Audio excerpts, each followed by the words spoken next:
까나라 조지국 시간입니다. 정말 잘 나가던 이재명이 요즘에는 행동에 있어서 대단히 조심스러운 모습을 볼 수가 있습니다. 유착을 통해서 다시 정치적으로 살아났었죠. 그리고 강서 보궐선거에서 압승을 거두면서 그야말로 하늘 높은 줄 모르고 주가가 상종가를 치면서 당을 완전히 이재명 체제로 만드는가 했었습니다. 그러니까 비명계로서는 비명을 지르고 속수무책이죠.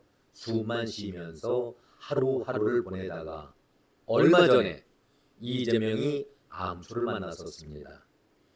서울중앙지법에서 가장 믿었던 서울중앙지법 33부, 형사 33부가 그동안 거의 모든 재판을 이재명 위주로 펼치지 않았습니까? 그래서 일부 사람들은 늑장 재판을 펼친다. 또 이재명을 위한 봐주시 재판을 펼친다. 이렇게 불평들을 해왔었는데 위증교사 사건에 관해서는 이 형사 33부가 병합 처리가 아니라 단독 심리로 하겠다. 이런 결정을 내렸습니다. 그야말로 암초를 만난 것이죠. 이재명으로서는 다시 한번 계산을 해보고 득실을 따져볼 때가 왔습니다. 정치판이 어떤 자리입니까? 서로들 머리 쓰고 꼼수 부리고 잔머리 쓰는 곳이 정치판 아닙니까? 여기에 둘째가라면 서로 할 이재명인데 이재명보다도 정치 경력이 뛰어난 사람들은 이재명의 머리보다도 한 수 위 아니겠습니까? 그러니까 이제 서서히 총선도 다가오니 험지 출마까지 해라 이렇게 압박을 하고 있는 거 아니겠습니까? 그럼 측근들은 그대로 보고만 있어야 합니까? 방어를 해야죠. 옹호를 해야죠. 우리 대표는 민주당 역사상 가장 높은 지지율을 얻었다. 77.8%.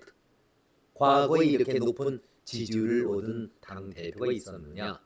감히 누구에게 대드느냐? 이런 시 아닙니까? 저는 이런 얘기를 들을 때마다 쓴 웃음이 나오더라고요. 지난번 당대표 경선, 그것이 경선입니까? 박용진이 끝까지 그야말로 들러리 서가면서 다음 차기 차자기를 노리면서 나왔던 박용진 아닙니까? 만약에 박용진이 중도에 포기를 했으면 그 당대표 선거 어떻게 될 뻔했었습니까? 끝까지 구색을 맞춰준 박용진이 고마운 것이죠. 그러면서 절대 지지를 받고 있다라고 이재명을 감싸는 그 측근들을 바라볼 때에 참 쓰디쓴 웃음이 나온다는 얘기를 그래서 드리는 겁니다. 저는 이번에 형사 33부에서 병합 처리가 아니라 단독 심리를 한다. 이것도 대단히 중요한 재판이지만 더더욱 이재명의 마음을 붙들고 불안하게 만드는 것은 법과 문제라고 여러 번 말씀드렸습니다. 이 법과 그냥 쉽게 넘어갈 그런 사건이 아닙니다. 이재명이 자기 자신도 도지사 때에 개인적으로 법과를 받았지요. 그런데 절대 않습니다. 자기가 먹고 바르고 그 다음에 치장하는 데는 절대 자기 법과를 쓰지 않습니다. 김혜경도 마찬가지죠. 나중에 문제가 될까 봐. 그래서 늘 하위 직원하는 그 타부처의 직원들의 법과를 대신해서 쓴 것 아닙니까? 아주 지저분한 그런 행동이죠. 어느 누가 자기 부모를 모시는 제사에 자기 돈으로 정성껏 모셔야 될 그런 자리 아닙니까? 그런데 남의 법과를 통해서 아마 돌아가신 어른들께서 그 제사 받으시겠습니까? 이렇게 지저분한 인간 아닙니까? 그런데 이렇게 지저분한 인간을 대표로 모시면서 절대적인 지지를 보내고 있다고 아주 찬양을 하고 있으니 그 측근들은 뭐가 되는 것입니까? 한심한 사람들 아닙니까? 아무튼 이제 총선이 넉 달 정도 남아 있는데 그까지 저는 가리라고 생각을 안 합니다. 이재명이 그까지 공천을 할 수 있을까? 저는 그렇게 생각을 하고 있지는 않습니다. 엊그제 이재명에게 개인적으로 비난의 소리를 간헐적으로 내는 사람들이 이제는 소수지만 소수가 공식화를 하면서 집단화 공식적인 발언을 하기 시작했습니다. 비명계가 조직적인 모임을 갖고 공식 세력화한 것입니다.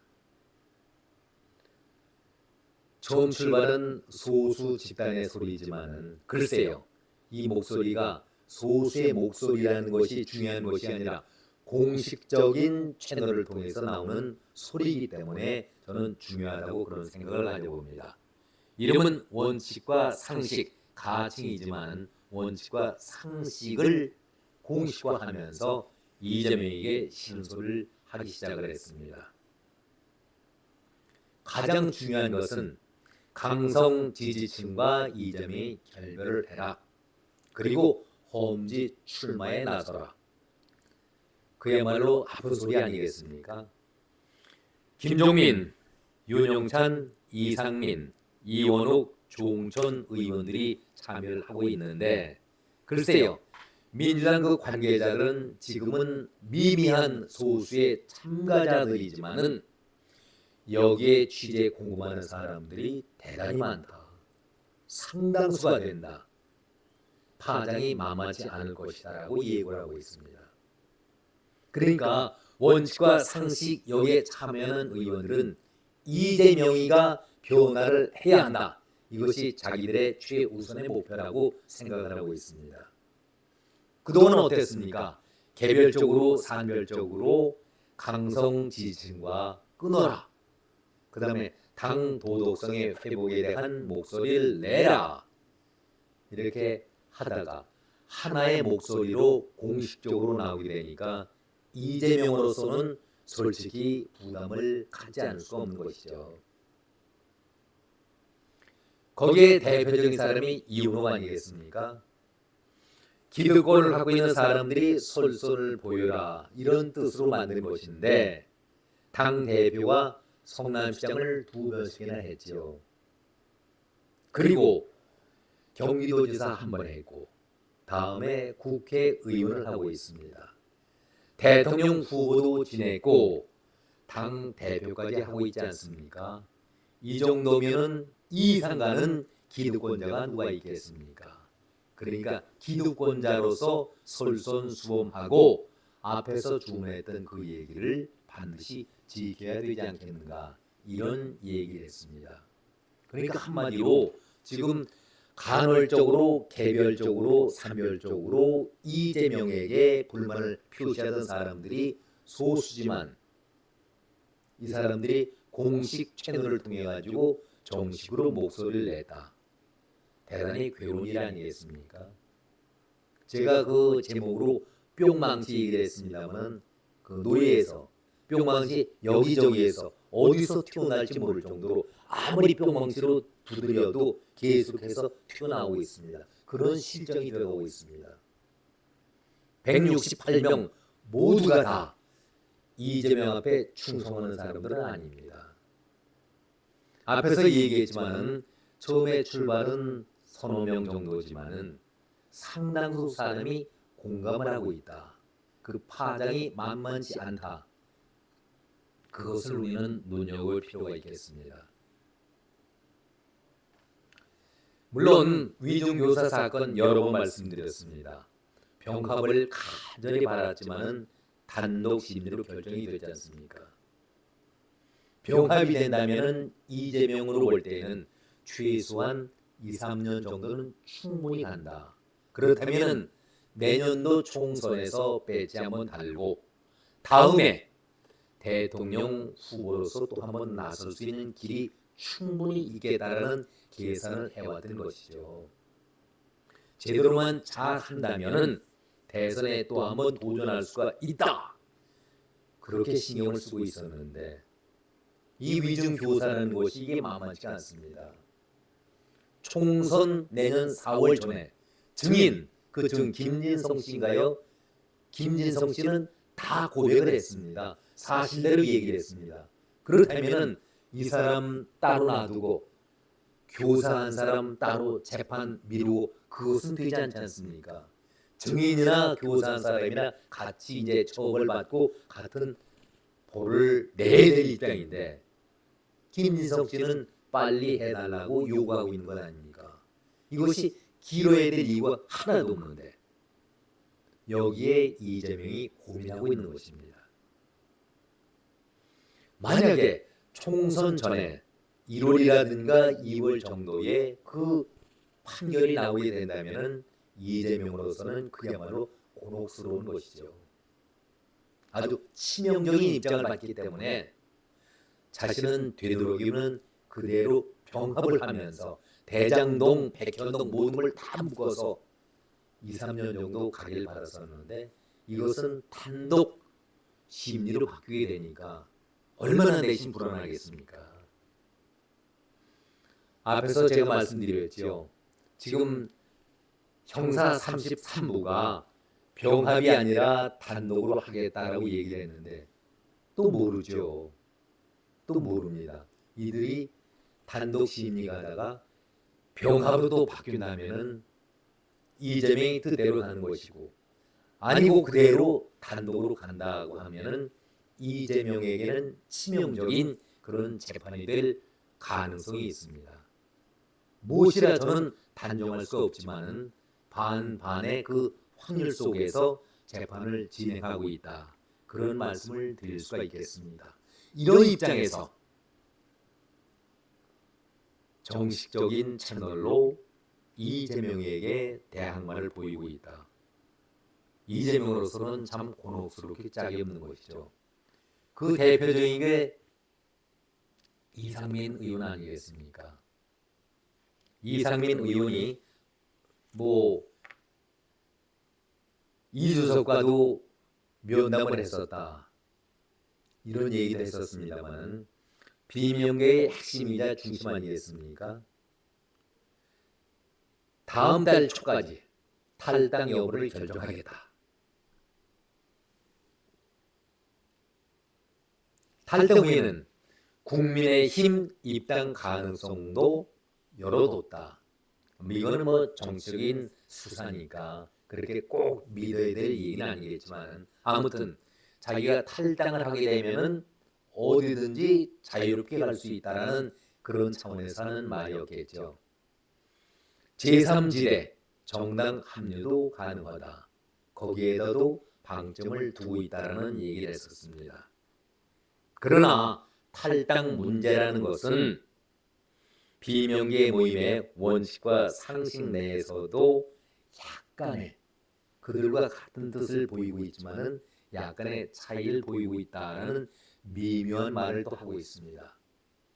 그러니까 꼭 자기가 끝까지 그 원칙과 상식과 함께 목소리를 낼 것인지에 대해서도 확실한 답을 하지 않고 있습니다. 이상민 의원은 탈당 후에 국민의힘 입당까지를 선택지로 열어놓겠느냐라는 그 질문에 대해서 무엇이든지 가능성이 있는 것은 다 열어놓고 생각해 보겠다. 그런 얘기를 했었습니다.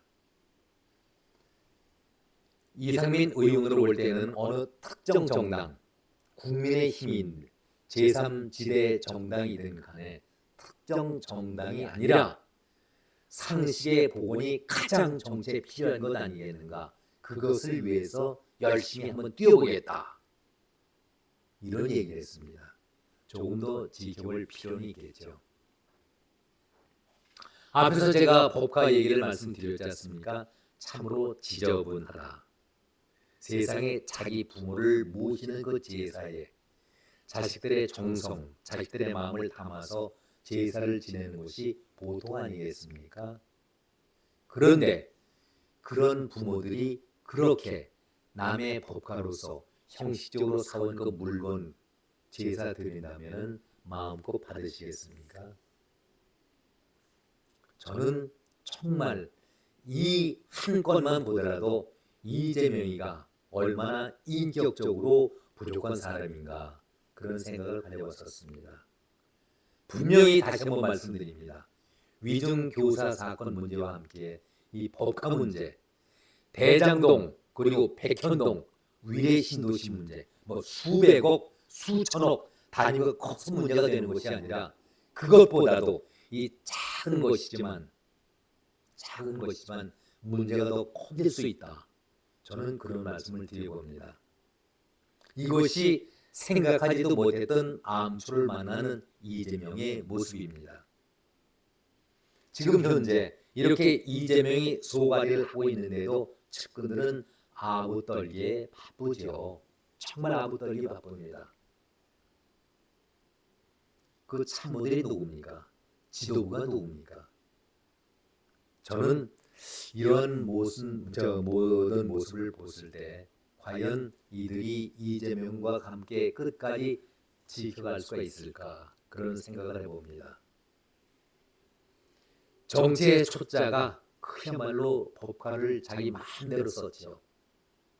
당도 자기 손안에 넣고 마음대로 할 줄 알았었지만은 그렇게 세상은 자기 뜻대로 이루어지지는 않습니다. 참모진들 면면을 보세요. 정청래, 박찬대, 장경태, 서영교, 고민정, 홍익표도 마찬가지지만 원내 총무. 여기에서 지략이 나올 수 있겠습니까? 저는 제목에 폭풍한설 그리고 북풍한설, 폭풍전야 시기가 제로라는 말씀을 드렸었는데 말씀처럼 앞이 보이지 않는 그런 이재명의 앞길 아니겠습니까? 과연 험난하게 몰려오는 이러한 문제들을 이 복잡한 문제들을 이재명이 과연 잘 풀어갈 수 있을지 제가 염려할 문제는 아니지만은 염려는 됩니다. 오늘은 여기까지입니다. 고맙습니다.